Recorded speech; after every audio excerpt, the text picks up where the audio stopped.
在得奖、罗马 （Roma） 等几部强片夹击下，讲述1960年代种族隔离故事的《幸福绿皮书》杀出重围，在争议声中夺下奥斯卡最佳影片。《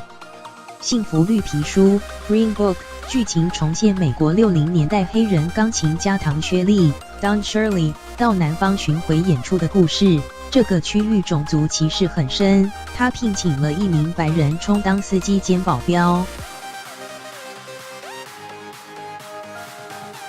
制片兼导演彼得·法拉利 （Peter Farrelly） 领奖时说：“这是一个关于爱的故事。”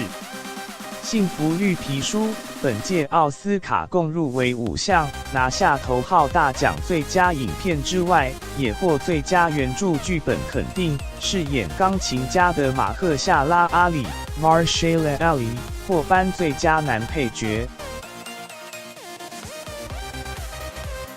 在奥斯卡前，《幸福绿皮书》已获金球奖音乐或喜剧类最佳影片、多伦多国际影展观众票选奖，票房达1.29亿美元。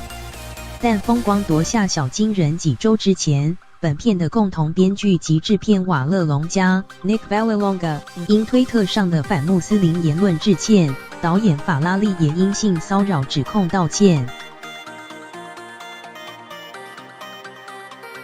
在现实中，唐薛利的家人强烈否认两人间的这段友谊。有影评抨击《幸福绿皮书》采取白人救世主的叙事手法，误导观众有色人种只能靠白人开路才能成功。中央社。